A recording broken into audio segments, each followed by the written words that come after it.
Apa hukuman yang disiapkan Tuhan untuk narsisis?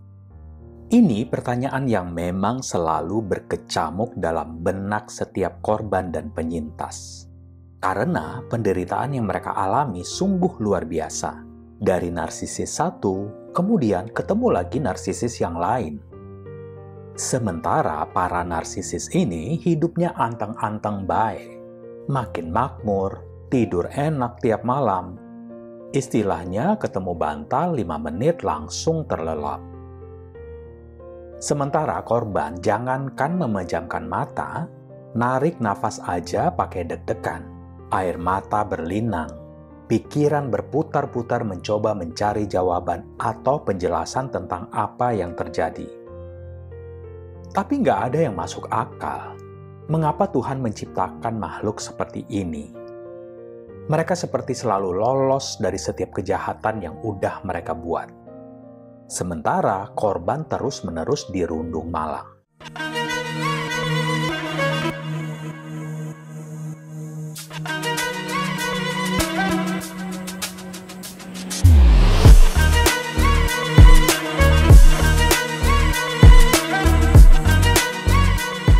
Halo, selamat datang di Gerakai bersama saya, Aden Giri. Terima kasih buat kalian semua penonton dan pendengar setia podcast saya. Semoga keadaan kalian semakin baik ya. Jangan lupa untuk terus menyayangi diri kalian, berdoa, berupaya, dan olahraga. Semua akan baik-baik saja. Jutaan orang sudah melewati hal yang sama. Kalau saya bisa, kalian juga pasti bisa. Tetap semangat ya. Jangan lupa di-subscribe dan like ya. Dan kalau butuh konsultasi one-on-one dengan saya, silakan email ke chat.gerakai@gmail.com. Nah, kali ini kita akan menyentuh topik yang lumayan menggelitik, yakni tentang hukuman apa yang Tuhan siapkan sebenarnya buat narsisis. Sebagian besar manusia di muka bumi ini menganut agama dan kepercayaan tertentu. Jadi ya silakan teman-teman terjemahkan sesuai dengan perspektif agama dan kepercayaan masing-masing ya. Ada yang bilang azab, siksa kubur, karma, siksa neraka, reinkarnasi menjadi makhluk yang rendah, atau sebenarnya itu semua nggak ada. Kok nggak sekarang aja sih hukuman itu datang? Maksudnya kalau udah mati, ya udah mereka juga nggak peduli kali ya. Ya udah sok atuh guyurkeun abdi pakai air timah panas atau setrika aja congor aye. Atau mereka akan gaslight itu para algojo di neraka. Kan gitu ya mikirnya. Coba bayangkan betapa banyak manusia-manusia yang menjadi korban si narsisis ini. Mulai dari mereka kecil, taruhlah mereka itu dulu tukang bully di sekolah yang bikin teman sekelas mereka celaka. Sampai nggak mau sekolah, ketakutan, atau di kerjaan, dia selalu smear campaign, memfitnah, menjelek-jelekkan rekan kerja yang jadi saingannya. Sampai si rekan kerja ini nggak tahan, resign, dan ekonomi keluarganya berantakan. Dia sampai stres dan sakit jiwa. Atau pasangan-pasangan yang selalu mereka bohongi, serongi, dan colongi. Butuh waktu, tenaga, air mata, dan uang untuk memulihkan itu semua. Coba deh kalian ingat-ingat lagi betapa banyak biaya yang kalian keluarkan untuk healing. Menyingkir sebentar dari narsisis atau yang masih kejebak dan gak tahu, malah healing bareng si narsisis untuk berdamai, nyari ketenangan, biar bisa berpikir jernih. Pulang-pulang, ya si sompret itu masih dengan angkuhnya, dengan gaya bertahan yang sama.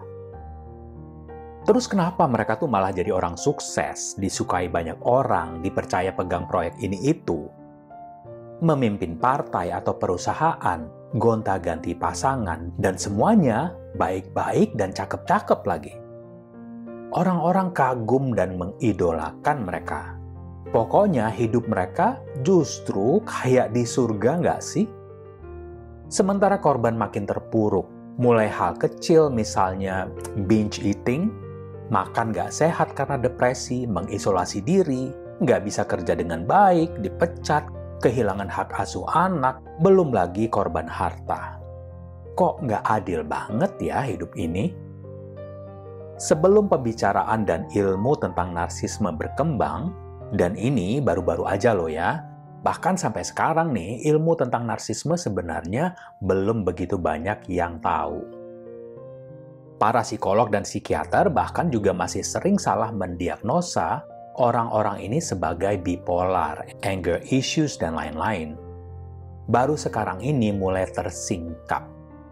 Begitupun, masih banyak aja para narsisis yang bebas lenggang kangkung karena susah banget menjerat mereka. Karena kan solusi terbaik buat korban adalah menjauh, memulihkan diri dulu. Makanya korban narsisis akan terus saja berjatuhan. Lalu apa sih hukuman dari yang di atas atau alam semesta buat si narsisis? Ada nggak sih? Kalian pasti pengen banget deh lihat mereka itu juga terpuruk, ditendang dari perusahaan, hilang karismanya, dapat penyakit kronis yang panjang, musibah kecelakaan parah, atau apalah gitu biar puas. Saya sendiri sampai sekarang belum melihat nih mereka-mereka yang pernah berhubungan dekat dengan saya terjerembab ke dalam keterpurukan. Entah secara ekonomi, karir, kesehatan, pertemanan, atau percintaan. Bahkan beberapa justru makin moncer aja, usahanya makin maju. Dia bisa beli rumah atau kendaraan baru, bisa jalan-jalan ke luar negeri beberapa kali dalam setahun, bodinya juga masih sehat terjaga, dan terbilang lebih muda dari usianya. Hidupnya begitu teratur dan bikin iri orang-orang yang melihat. Lalu kapan ya Tuhan, para leluhur dan alam semesta, kau hukum si sompret ini? Nggak mungkin dong lo diemin dia begitu aja. Are you serious right now? Why me? Why only us? What have we done? Gimana coba penderitaan kami-kami ini? Doa-doa kami, anak-anak kami. Mengapa belum kau kabulkan? Apa salah kami? Apa dosa kami? Apakah gua preman pasar Senen di kehidupan sebelumnya? Sehingga sekarang hidup gua menderita begini, Dragon? Bukan senang hidup begini, Dragon. Pokoknya kalau lo pijak gua bom lo tahu. Sebenarnya ya teman-teman, setiap menit di setiap harinya Tuhan dan semesta atau apapun referensi spiritual kalian menghukum si narsisis. Apa aja sih hukumannya? Ini dia 5 hukuman utama yang Tuhan jatuhkan kepada narsisis. Yang pertama, narsisis itu nggak dapat merasakan yang namanya kedamaian dan sukacita. Nggak akan pernah. Ya, mereka bisa aja kelihatan ceria, gembira, pura-pura bahagia, tapi ya semua tentang mereka itu penuh kepalsuan. Jauh di lubuk hatinya mereka sadar itu, dan ini hukuman yang sangat menyakitkan buat mereka. Kedua, mereka hidup dengan rasa frustasi yang mendalam. Ini bagi kalian yang sudah jeli matanya, sebenarnya terlihat jelas ada di diri mereka. Buat yang sudah menikah atau hidup bersama bertahun-tahun, kalian pasti paham ini. Kalian pasti sering mergoki mereka yang tatapannya kosong, kelelahan, kayak aneh banget gitu. Atau ngomong sendiri dengan skenario di kepalanya. Ya emang setiap orang juga punya momen-momen capek, frustasi, tapi yang dialami si narsisis ini begitu mendalam, karena yang dia perangi adalah dirinya sendiri. Dia nggak suka dengan dirinya, dan nggak ada yang bisa membawa dirinya keluar dari labirin kekosongan itu. Mereka terjebak di situ selamanya. Itulah hukuman buat mereka. Yang ketiga, coba apa rasanya hidup sebagai parasit di orang lain. Mereka tercipta hanya untuk menyiksa manusia lain. Mereka dapat kesenangan dari ini. Ini hukuman yang sangat berat buat narsisis. Keempat, mereka hidup dengan ketakutan akan balas dendam. Sama seperti kalian, pasti ada dong para korban yang ingin membalas dendam kesumat ke mereka.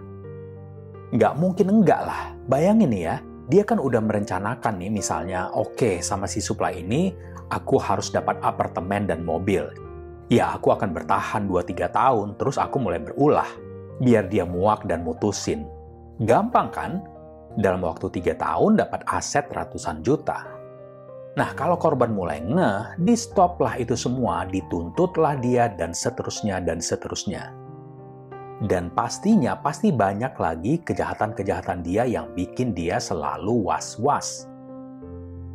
Saya tahu betul, narsisis yang selalu bilang kalau dia itu susah tidur, pusing, stres, padahal hidupnya sepertinya serba berkecukupan. Ternyata yaitu, dia hampir setiap hari bersandiwara, sampai pusing sendiri dengan semua kebohongan-kebohongannya tadi. Yang kelima, Tuhan dan semesta menghukum mereka dengan rasa nggak pernah cukup, nggak pernah puas, dan disforia. Disforia itu adalah rasa ketidakbahagiaan, kesusahan, dan ketidakpedulian yang mendalam. Disforia bukan diagnosis ya, melainkan gejala yang terkait dengan berbagai kondisi kesehatan mental, termasuk depresi, gangguan bipolar, dan skizofrenia. Jadi kalian jangan khawatir, sebenarnya narsisis itu sedang menjalani hukuman dari Tuhan setiap menit, setiap hari. Dan kalau kalian percaya dengan kehidupan setelah dunia, ketika mereka berhenti bernafas, mereka benar-benar menghadapi murka Tuhan dan semesta. Kalau kalian suka konten ini, jangan lupa di-subscribe, like, share, dan komen. Saya juga menerima super thanks seikhlasnya dari kalian. Bagi yang butuh diskusi mendalam dengan saya, silakan email ke chat.gerakai@gmail.com. Terima kasih atas perhatiannya, salam hangat, dan sampai jumpa.